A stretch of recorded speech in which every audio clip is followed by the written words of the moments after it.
to Synergy Sesh Happy Hour. I'm gonna end this, and people gonna know. They gonna know where to go. Go Head ahead. on over to YouTube if you aren't here already. It's definitely been quite the. I think people are so used to Instagram lives at this point that if you are like on live on another platform, they almost don't know what to do. Like, oh, you want us to head somewhere else other than Yep, we sure do. And gonna be, oh God, I didn't want it to go to our feed. Remove preview. Anywho, hey y'all. It's been a year. 2020 is on some other stuff, and this month alone has been wild, but we wanted to make sure that we connected with you guys before the month was over, because we have so many thoughts. We've been taking our time and listening and working and really continuing to do what we do, which is progress the agenda for Black people, Black women, and get to the bag. The bag has not stopped. Like, there are still opportunities, and we've been staying focused. We've been listening, watching, and working. We have not been silent. We've been sitting back from social media because it's just a lot, and for our own mental capacities and safety, and for the safety of our clients, that has not been the avenue that we have chosen to take. But we hope that everyone is doing well during this time, this crazy time, and we're going to have some great, fruitful conversation for you guys today, and we're happy you're here. Right. Thank you for tuning in and for rocking out with us. As Tiana said, as Ms. Long was saying, 2020, wow. I saw this meme the other day, and it was like a bunch of people around the corner from a door, and they're using a long stick to like open the door, and the door said July. And I understand why people are proceeding with such caution. Like, maybe we should think twice. July 4th, fireworks. We just got over, not even got over. Yeah, I should say we just got over Juneteenth because Trump just tried to pull one on us. I was, oh, I didn't know. I didn't know that was a thing. I didn't do that. Ain't nobody got time, y'all. Ain't nobody got time. Well, and we got time for you today. We got time for you today, and we have time for this conversation because it's necessary. No justice, no peace. We're a bit radical over here. We not with the shit. Burn it all the fuck down. Okay? And these debts. Burn these debts. Burn the debts. Burn the shit down until we get justice. Okay? And that may seem harsh. That may seem a bit radical, but sometimes you got to take radical measures when you're not getting what you need. Absolutely. I don't even know how to describe like the frustration that I feel, especially after all of this stuff has continued to happen. Even when it comes to like the presidency and what's going on over there, the fact that the NAACP or like no Black congressional caucus, there have been no like terms set of like, this is what Black people need from this next president. And if we don't get it, we ain't voting for that ass. You know what I'm saying? There has been no real agenda, bullet points, list of terms set. And that's the problem for me when it comes to all of this shit that is happening. Honestly, like, it seems like George Floyd was a wake-up call for many people, but it was not a wake-up call for me. This shit has been going on. Like, I'm still traumatized from seeing Mike Brown laying on the floor in 2014. Like, I didn't need George Floyd.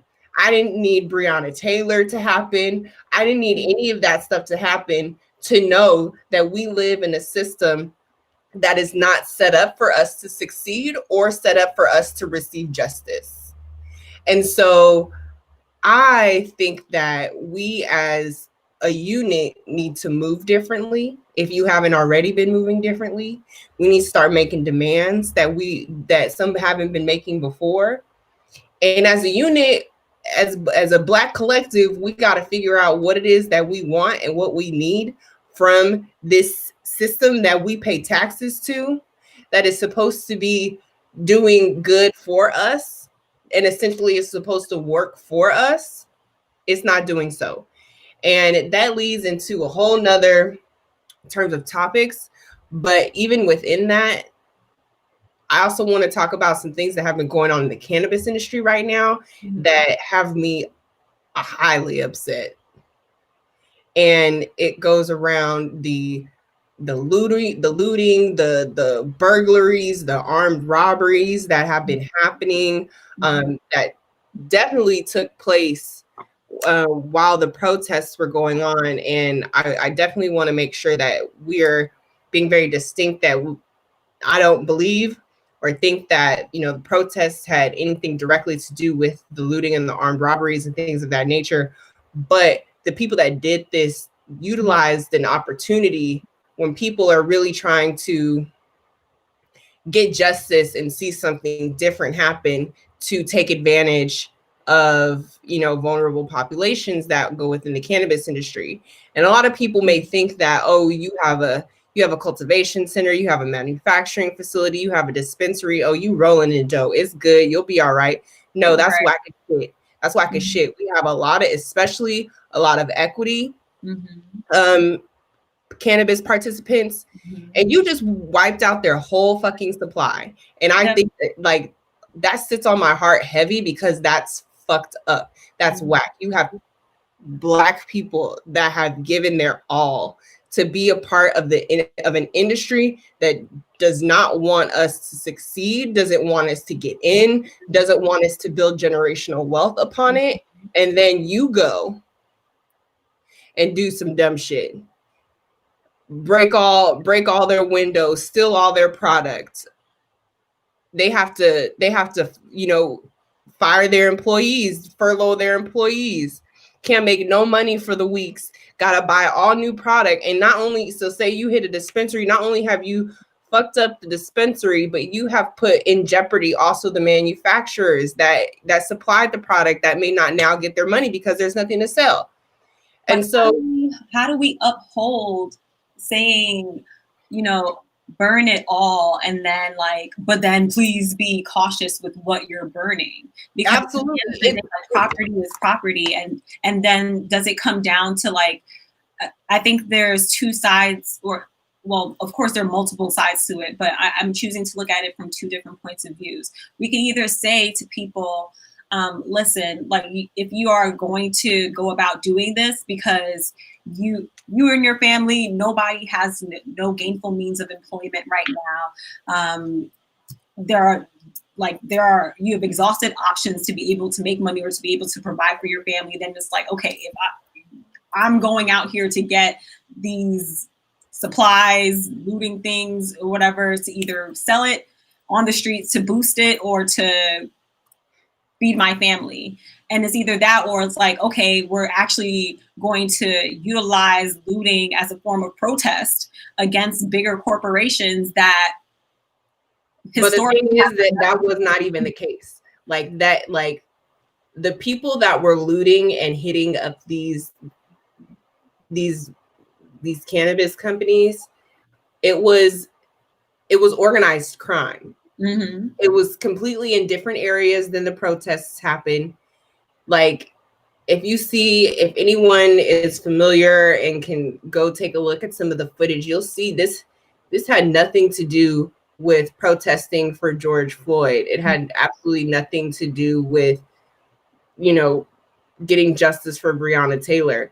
Like, and I hear what you're saying, because even in the protests, the areas where there are protests happening, you have small mom and pop shops that they collateral damage. Yep, your window might get smashed in, you know, shit might happen. but I want us as a people to also just think about what is it that we're trying to achieve. Mm-hmm. I need us to think about that. Um, and especially because of what it means to be a person of color, a Black person in the cannabis industry, and to see who was doing a lot of the armed robberies and break-ins. It's our own people, and it's unfortunate, and I it's sickening. It's honestly sickening. Like it's not like you just went and ransacked a fucking Target. Fuck Target. Mm-hmm. Like, that's a large corporation that can easily recover. They have the insurance. They're gonna be just fine. Target ain't done a lot for us, Right. nor Walmart or any of the such. And that's why I'm saying, like, is it all kind of like another component of the system of circumstance? Like, I don't have money like that. Like, I don't have the education. What I've been doing is selling weed on the side. Now there are all these other people are coming through. I'm in no way also justifying any components of what these people are doing and the property that they're destroying and the wealth that they're taking out of the hands out of people who are like barely even getting to the black in their companies. Like, they haven't even gotten to the green and started making profit as of yet. But at the same time, I'm like, what puts a person in the type of position where they need to loot a cannabis company? Greed. Because, like, Greed. Absolutely. And it's like, do I already have enough, or like, do we just need money and like there are no jobs for us, or I have this prior conviction and now I can't work in this industry, and now screw that. Because then you see the video, and then you see people that just drove by and hopped on a bandwagon of, oh, I see people running in and doing this. Let me hop on the bandwagon. I want free cannabis. I want free shit. Oh, okay, cool. Mm-hmm. There's so many of us. How could I get caught? Mm-hmm. Mm-hmm. And then you have a whole, I can't even get into like the lack of police response and all of this other shit. But moral of the story is that I need us to do better. I need us to do better in a whole lot of areas, because it's not healthy for us as humans to have to deal with this type of stuff in such an already crazy time. Like, we are already dealing with a goddamn pandemic. Okay. We've been dealing with systemic oppression since 1619. Like let's just we keep adding layers to the problem rather than getting to the solution. And not even adding layers to the solution, but through the solution, taking off layers that are a part of the barriers. And so I want to talk about possible solutions more, but I know that we like just jumped into it. And if you are already watching, or if you're just tuning in, this is obviously Miss Long on the other side over there, and Sister Rogers, your business aunties, helping you get to the bag.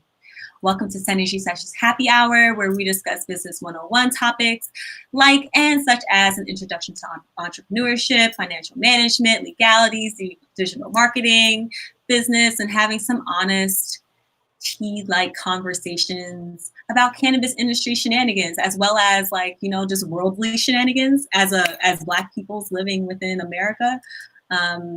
We didn't choose it. We just came out here. Right. Like, it's just the way we came.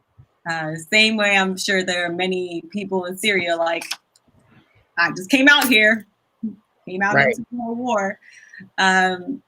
So if you've already been listening, we kind of just jumped into topics that are relevant to us and that have been on our minds and on our hearts. We started to see kind of like the eruption of company responses to what is happening on Instagram, as well as just in our inboxes and in our text messages as well. And not only did Tiana and I have this conversation, but I had this conversation with my cousin, who's the CEO of a nonprofit that takes care of homelessness in New Jersey and looks for alternative housing for people. And I was like, we don't need to make statements because we're already doing the work. So it's like our work should continue to speak the loudest on behalf of what it is that we believe in and what it is that we're here to do and how we plan on achieving those things. So it's kind of like, you've already been saying this. Thank you for just getting on board. Welcome. It was so overwhelming. It was so overwhelming. Like, I'm so glad that you all think Black Lives Matter, because they definitely do. So glad. So glad to see it. So glad to read it. But what I want to see actually is action. And you know, I love my friends. I love everybody that felt it necessary to check in, because it was a lot. Like, social media, like, I quit that shit for like 2 weeks because I just couldn't. It was way too much. It was like something new was happening every day with everyone being inside. It's still too much. But everyone being inside in quarantine, it magnified it times like 30,000. And it was just this overwhelming sense of like, ugh, like, just that noise is like how it felt. Okay. Yeah. And I feel that. It was like every day, like, okay, what's new? What's gonna happen today? What fucked up shit is 2020 bringing around this corner? Yep. And it was like that every day, real quick. Every week, something new.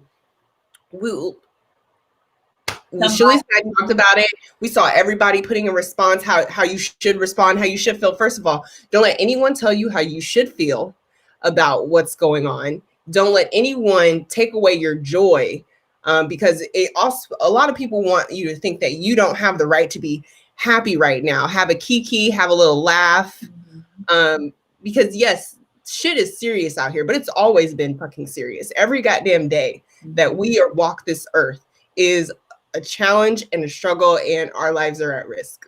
And we're referring to people of color when we say this, because I don't want it to be misconstrued in any manner. Like, oh, well, I don't have to. Can't we just stop about this whole race thing now? Wow, that was sticky. No, we can't. We can't. And I've been waiting to see, because it's already starting to happen. Like, it's this large uproar of protests and people are angry, and then it starts to slowly fickle away. And then, like Amanda Fields was saying, like, don't let them Cinco de Mayo us. And I feel that way not only about Juneteenth, but literally just our whole existence of Blackness. Don't Cinco de Mayo us, because you're already doing that. Like, oh, we're gonna wear our kente cloths and we're gonna take a knee. Exactly. I feel like that was Cinco de Mayoing us. It all feels very performative, and I wonder if people take a moment to really think about it, because one thing I realize is that racism isn't as blatant as people think that it is, and it's really in these subtle conversations. I was listening to some of the parts of the books from White Fragility, and I was just like, thank you, white women, for encapsulating everything that we've been saying for some time now and backing it up with years of study that you've been doing in this subject area. Hopefully your people read it. And then do something about it, because I understand that it's so sticky, but it's because it's all those little subtle ways. Like, I was just on a group call, and I was listening to people saying things like, oh, well, if you just mix this race with that race. And I'm just like, how do you not see that this is also a form of racism? Like, what? Ever so slightly, just a Salt Bay dash of racism that you're sprinkling on the conversation, and you're not even cognizant of it because that's how it works. And we're all supposed to just be okay with it because we have been. I'm so tired. Like, I'm just, I don't know how to be any more over it. But you can't be over it because we have to live this every day. But it's just so frustrating because I know you do too, but personally, I work every single day to progress women and Black people. Mm-hmm. Every day, literally every day, from the time I started working in cannabis to when I was a banker. Like, when I was in banking, I was like a co-founder of our African American Diversity and Inclusion Initiative. Okay, like, any industry that I am in, I am active. I have been on the board of a nonprofit organization here in Oakland since 2013, progressing the movement for people of color in the tech industry. Like, every day is a movement forward. And so I can't pause life and this movement because the rest of the world had a light switch go on in their head. Right. But that doesn't take away that they did have a light switch, and that causes a ripple effect in just the amount of pressure that you feel on a day-to-day basis, and just the sheer attention that is now zoomed in on you in your workplaces. Because I do work in predominantly white arenas. Mm-hmm. And you become the person that has to educate, that people come to ask about your experience, to have to educate your peers on how they can and should help progress the people around them. And it's like, then they ask about it, but I think the part that's truly bothersome to me is that when most people are asking for my help at this point, I'm kind of just like, well, I've been having this conversation for so long. Glad to see you're here. Yes. But then the other side of that is like, I know what makes it even more tiring is that I know that you're asking and you don't really intend to do anything with the information that I would give you. Like the time that I would even if I make it a canned response where now I'm just copying and sending it out like Oprah to everybody. You get the paste, you get the paste, you get the paste, everybody get the paste. The chances that that majority of the people that I even sent that wealth or nuggets of information to, that they would even do something more with it beyond just asking me. And even to this point, I was saying this the other day, like I'm not really liking the whole let me pick your brain. I feel like it's starting to sound like, especially in this current climate, let me cheat off your test. I want to know what your thoughts are on this particular subject and what's going on so that I can regurgitate that to other people as though I know what I'm talking about because I heard it from this Black lady first. It's you gotta nip that in the bud. Yeah, I mean, it's very interesting, especially when it comes to the cannabis space and what we're seeing now. Like, I am very happy to see people putting together lists of Black-owned businesses and Black-owned businesses and just diverse and dope people within the cannabis space. However,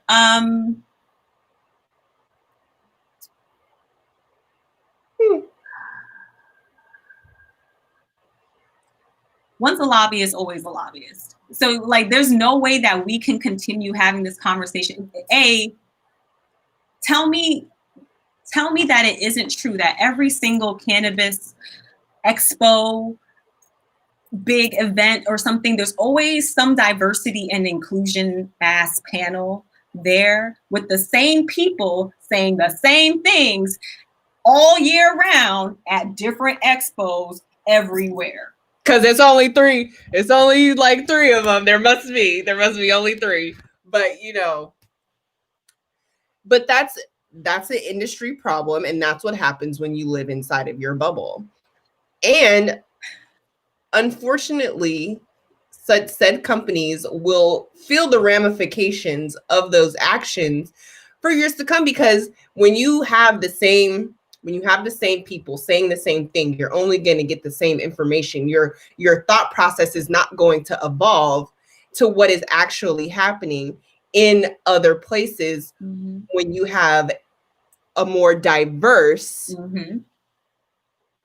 talent pool to get your information. Yep. And hopefully, diverse innovation. Hopefully the people that are, going to these expos to get this new information are doing not only their due diligence before they get there, but after that, and looking for sources, because honestly, expert, what is that? We are extremely knowledgeable. We're extremely, but let me be very clear. We're extremely knowledgeable. We have experience in many different parts of this industry. And so when it comes to beyond the basics of like THC and CBD, there are aspects of this industry that few of us will have because of the actual experiences that we have been able to have in this industry. And unless you're talking about that when it comes to the intricacies of being in a specific part of this industry and the needs that you have to have in order to be successful, that's when the expertise happens. And those are the conversations that are beyond. And when we're just talking about the basic needs of diversity and equity and inclusion, why are we having this conversation again and again? Absolutely. And what are you, what other components to the conversation are you bringing? Saying this. Exactly. It should have just been one conference where we're having this conversation and then action being taken. But it's the fact that we continuously keep having this conversation, and it's completely mirroring what's happening socially as well. There's that video clip that's been circulating of Tupac's. It was an interview that he did, and he was saying, like, at one point we're on the other side of the door, we seen inside the room, we saw all the food in there, we're like, we're hungry, please let us in. Like, that's what we're doing at these expos right now. We're hungry, please let us in. And after some point, we're just going to be coming through the door, because what else do you expect us to do? And that's why I proposed earlier, is them coming through the door in the literal sense and looting these dispensaries and not even necessarily even caring, are these equity, were these people equity applicants? Like, we're hungry, please let us in. You didn't let us into this industry. We need this medicine. We need to be able to make this money off of this. We don't have the access. We're taking it and we out.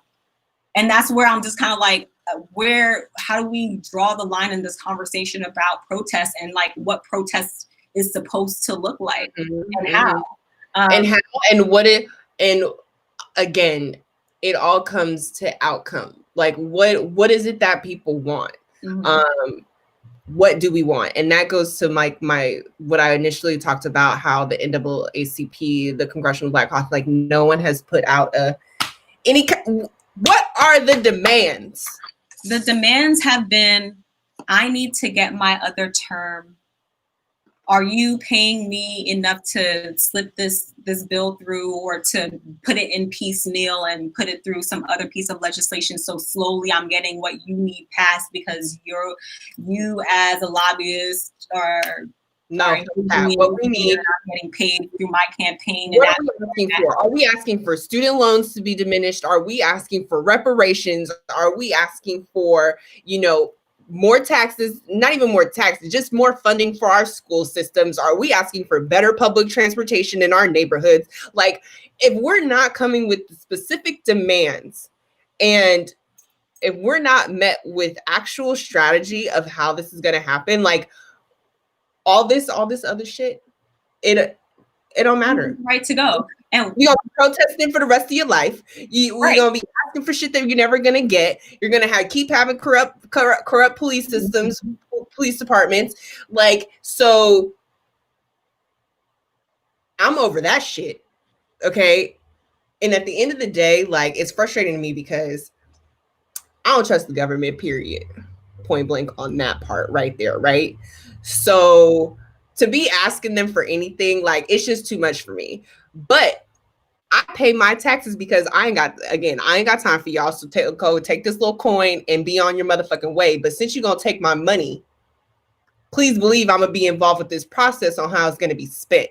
And I wish that more people would be, because we need that collective energy. It's the understanding of that. Like I literally just saw people this past Tuesday on election day not know anything about who was on the ballot and why. They just knew that it was their time to show up and it's a presidential election year. And beyond that, no other clue about who else is on the ballot and what their roles even mean, or how that person's position actually impacts their life. And what I wanted to say to what you were just saying about, like, we need to have a specific outline of what it is that we want, and a specific like agenda and terms that we need met. To me, we already had the terms. Like, I don't feel like any of that is new. Like, you just realized that we need all this funding for XYZ. Are you just realizing that we need XYZ? Like, this is always it's not that they're just realizing it. It's that no one has had direct, like, a goddamn list. Like, these are our terms, because we have so many things that we want, right? Like the general list. I kind of feel like the list already exists, but it's the lack of execution behind people who have the power to push that list forward. They get into their positions and then they become complacent. And it's not until historically, whenever people are rioting and or protesting in mass, that's when we actually have some type of action being taken by policymakers. So it's like, the other alternative, as you were just saying, is we're just going to have to keep protesting. Literally, for us to get, I think, for where majority, and I want to say majority of us, but that's a broad statement. And I just know that I live in some type of like millennial Gen X bubble. Like, you know, I'm also floating in there with a few boomers in my life. But for the most part, I feel like we all kind of agree on certain things that it is that we want. So it's like, do we need to just continuously protest for the next 2 years for us to get that? You know what I mean? Also coupled with people actually making their state and local elections count and matter for them in a way that would be fruitful to their own communities. Is it that combination? Because I fear it's a combination of that and getting to the bag, because power is cool, but power don't fucking happen without money at the end of the day. And that is always going to be something that I encourage people to do, is to keep getting to the bag, because a lot of good things don't happen to poor people, unfortunately. And that's just the truth. And that is what it is. Poor people are poor because shit don't happen for poor people. And that is unfortunate again, but I think it's critical for people to find a way. Like, I don't know what life would be like without being an entrepreneur right now, because I could not sit here and be dependent upon someone determining how much I do or do not get. Because for the type of goals that I have and the wealth that I'm trying to generate and what I'm trying to do to support my family, I know that the only way I'm able to do that is to have multiple streams of income, which I always encourage people to have, to be really good at what it is you do. Like, I don't knock anyone that works any type of hourly job. Like, get your money how you get your money. My thing is to ensure that you are supporting yourself, supporting your family, and you have a plan. Like, financial education, you hear us talk about this all the time. Financial education is so important, because you have to know, like, if you have kids, are you setting them up for success when it comes to school, whether it be middle school, high school, college? What trade do they want? Like, that doesn't mean they have to go to a 4-year college, but setting them up for success in terms of developing whatever it is that they're passionate about. Are they passionate about electricity? Go let them go to vocational school and become an electrician and make hundreds of thousands of dollars a year. The Salesforce Tower in San Francisco, I can only imagine what the electrician contractors got paid to do that whole building. Like, they're and I want people to also think about, like, there's no shame and there's great money in like blue collar jobs as well. I want us as a people to be more mindful of what our needs are to get shit done by ourselves.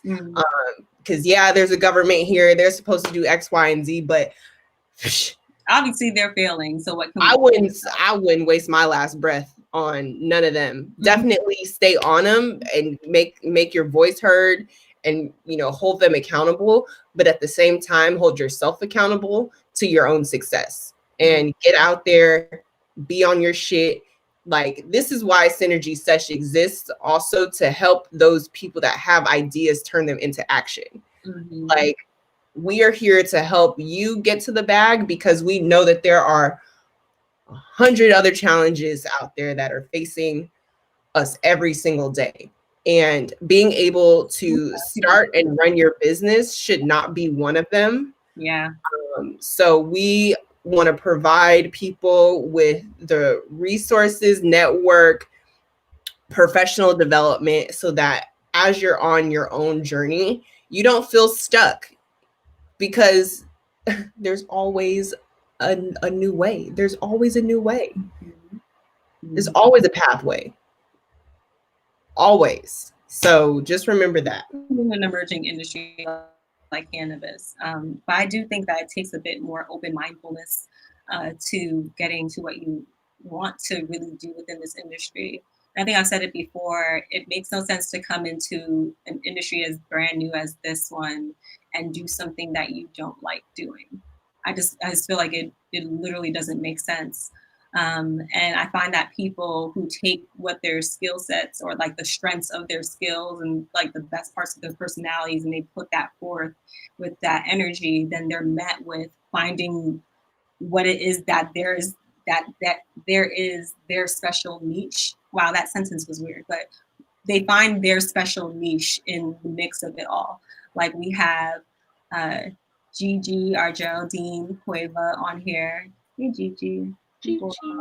And I love everything that she's done, in being a kind of like a cannabis merchant gypsy, kind of like floating from place to place. Like, I bring you all the good. Killing it.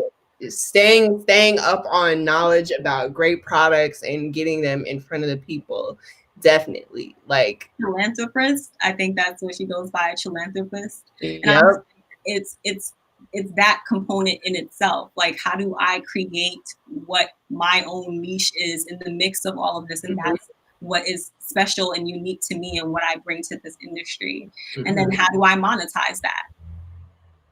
Absolutely. And there's a way. There's a way to monetize a lot of things.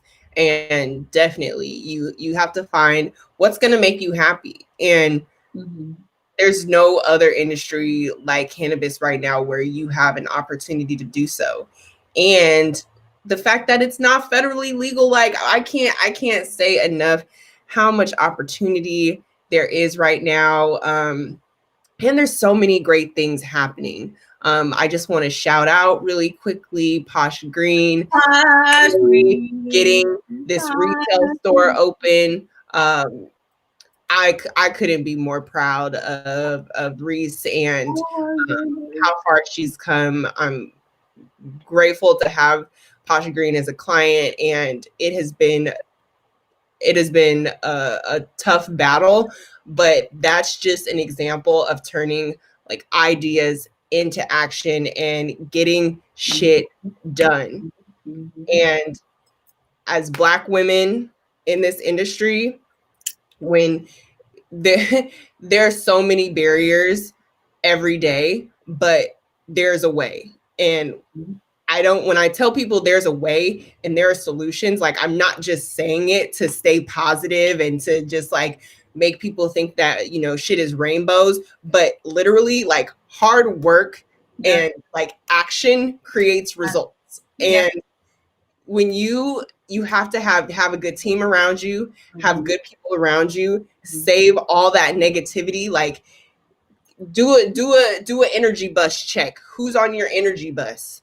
If there's people around you that are just in their head, they can't get it right, they holding themselves back, they gonna hold you back. So go ahead and get them off the energy bus.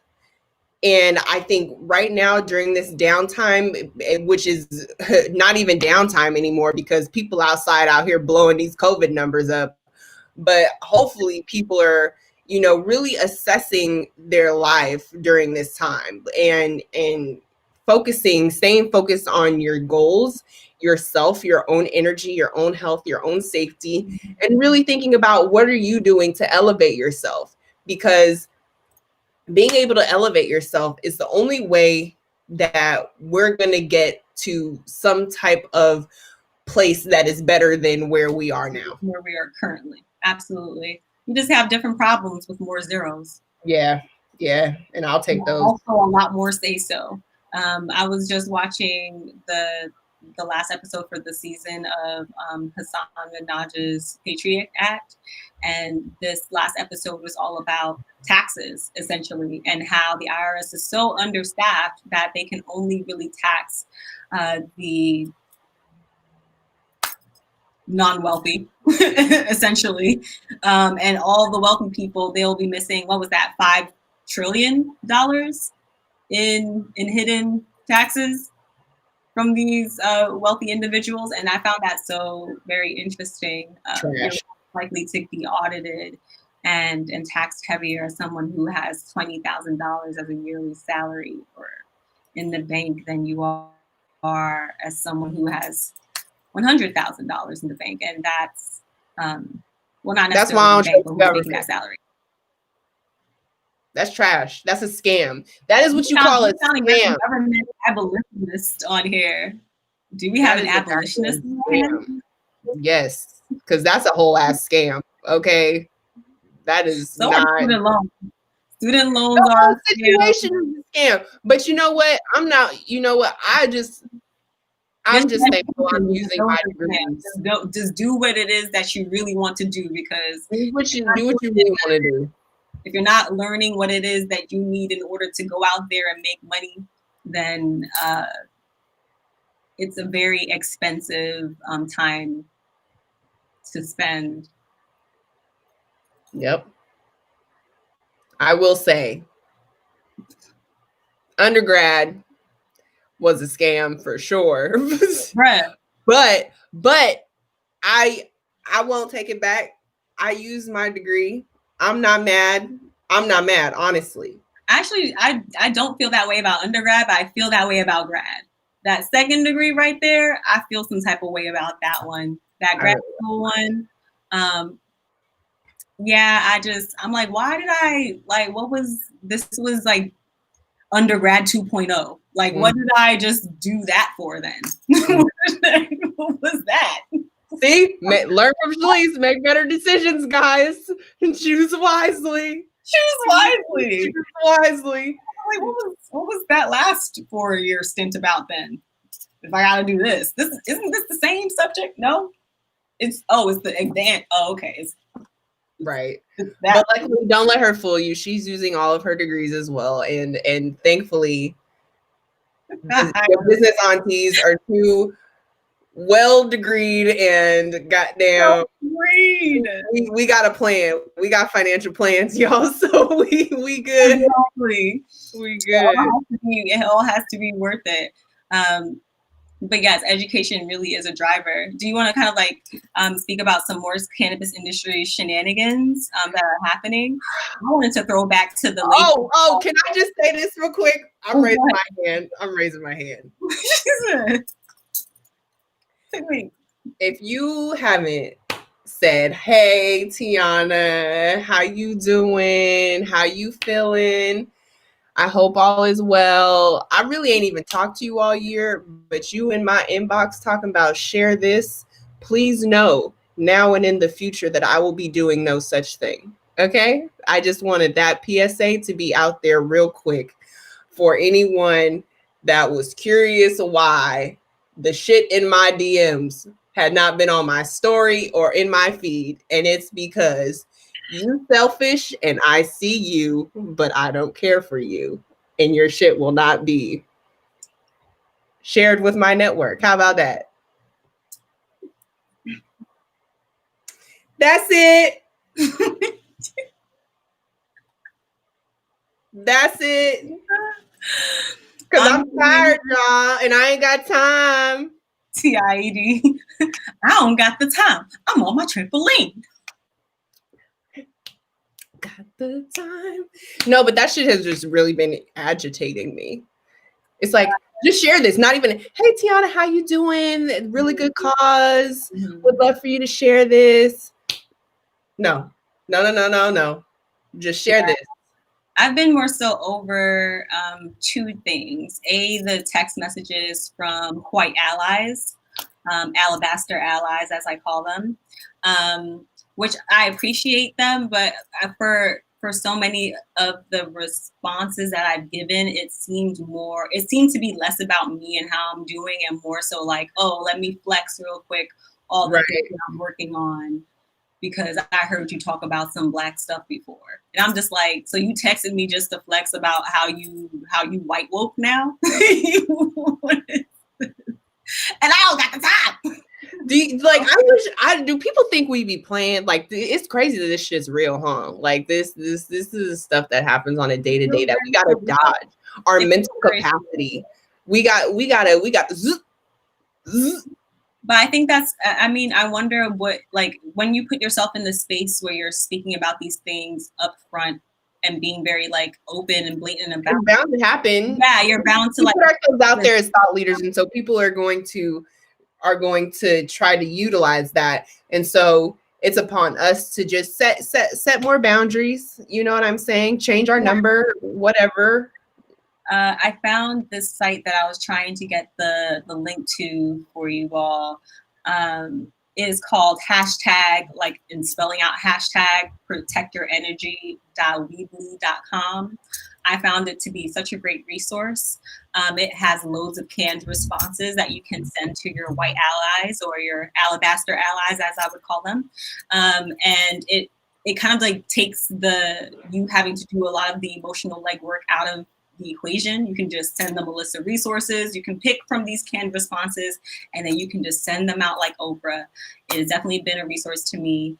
So I wanted to say that, as well as I've been really happy about like some of the movement that I've seen within the cannabis space thus far. However, I mean, I guess I should tread lightly when I say happy. It's kind of like, well, most people are just doing what they've already been doing, and some people are now just being very performative. And I'm interested to see how like all of this actually plays out.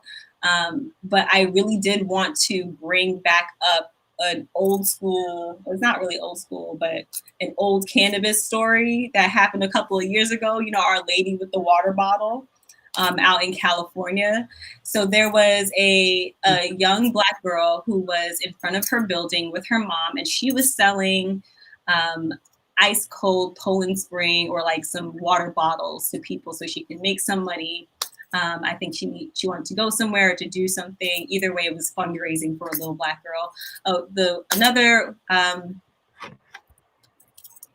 alabaster woman comes out of her home and who lives in the same building and sees the child there and proceeds to call the police on this little girl and her mom, saying that she doesn't have a permit to sell water bottles outside of the building. So the police gets called. The mother, of course, is reporting this happening. And yes, to Disneyland. It was to Disneyland. And next thing you know, we find out so much more about this woman. She was the CEO of a CBD dog company, and she was quickly, in what our millennial term would be, canceled. She had to step down as the CEO of her own company. Treatwell was the name of the company that no longer exists. Treatwell. I wasn't going to drop the name, but you know, we just go. Yeah, Treatwell. Bye. It's no longer here. Right. And we have so many companies that have people like that. So just as I was saying earlier, there are these very subtle ways that people can practice racism in their everyday lives that they may not even be aware of. And yet we have people like that kind of not only owning cannabis businesses, but then also in large ways preventing people of color who we already know the story about it historically being built off of our backs, as well as our communities being the most heavily incarcerated for the use of cannabis, as well as the sales of any types of cannabis products. So I feel like we've already proven as a cannabis community that we can come together for cancel culture real quick. Do you think that MedMen will be canceled? That's a great question. Because it's beyond race with them. It's like you guys are sleazy. You have like really bad financial. Something is gonna happen, and it's all gonna depend on where they're positioned, right? Because they have that store that's on Fifth Avenue, and their clientele might be a lot of tourists and foreigners who are just coming to the States and they want an experience. They don't know all the background of what's going on. And New York, weed ain't even legal here. Listen, why are you here? And then they're gonna get revenue from that. All the CBD products and stuff that they're selling in there, they're gonna get revenue from that. So it's gonna be a matter of how are people going to continue to educate, and then when you have tourists and people from other countries, what is that going to look like? Are they going to be conscious consumers when they're here, or are they just kind of going to go with the flow? Who knows? That depends on us as communities and larger silos. And local. It definitely depends on locals too, because if you are local and you live in the Fifth Avenue neighborhood and you're not here for what MedMen is about, you can get them out real quick. So it's all about, that community action and really pressing the narrative of what's right and wrong.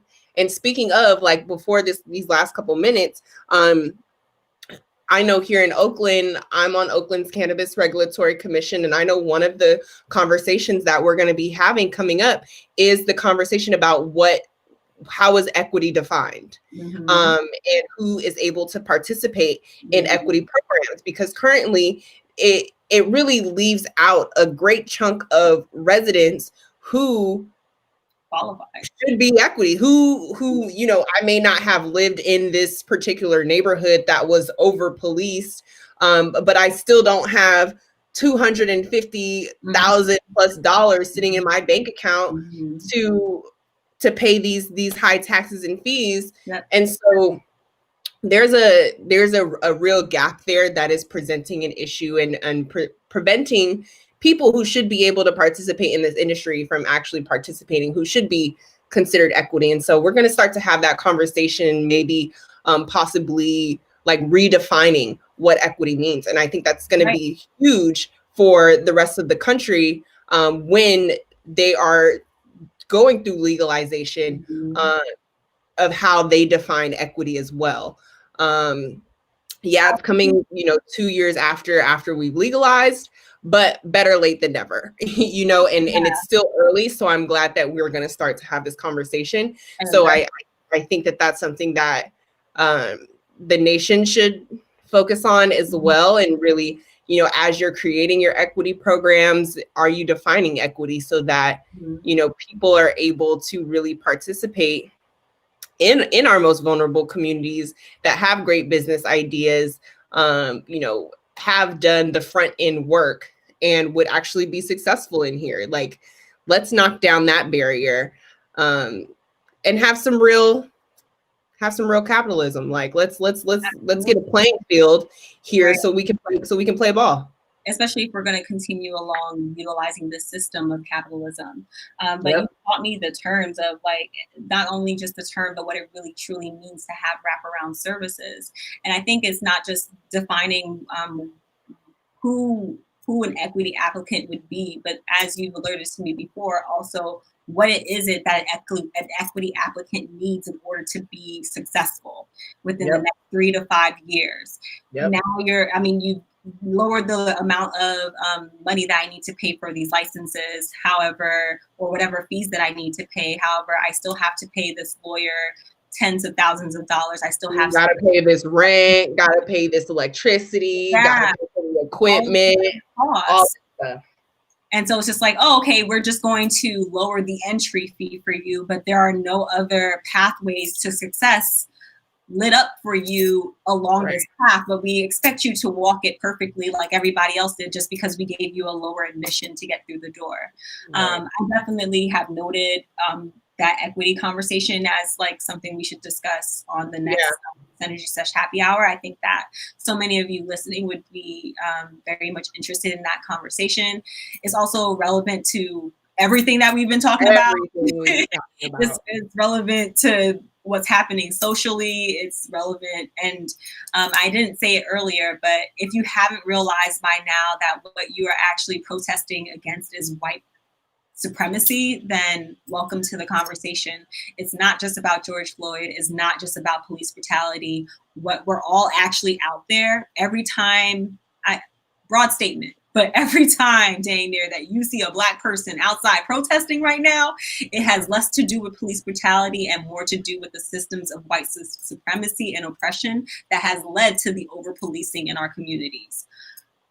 So just know that the KKK is still alive and well. Okay, so that's what we're fighting today. All right. So it's 10 o'clock on the dot. It's 10 o'clock on the dot. So that's it, y'all. That's all we got for joining us. You know, we just want to say hello. We love you. We are praying for you. We're praying for ourselves in this time. Everyone stay safe, stay healthy. Take care of yourself. Take care of your mental health. Take care of your physical health. Take care of your business. Stay lit. Okay. Yes. All the hearts. Stay prayed up. Stay prayed up. All right, you guys. You wanna outro us, Shalix? Oh, absolutely. So, of course, here at Synergy Sesh, we provide practical, effective, and co-created solutions that move beyond financial and business advice and harmonizes the relationship between personal and business growth and development, because we're all about that well-roundedness and being. So whether you're a budding entrepreneur or a seasoned business owner, we are excited to help people who want to build on their own journeys and everything that they've accomplished up until now. And for people who are willing to uplift their mindset and to bring about transformational change, we are here to support you. We are here to be with you. You can hit us up at that booking link in our bio. We love diving in. We love helping you get to that bag. Stay Black, stay blessed, stay prayed up. And as Tiana said, we are praying for you and we are with you. Bye, y'all.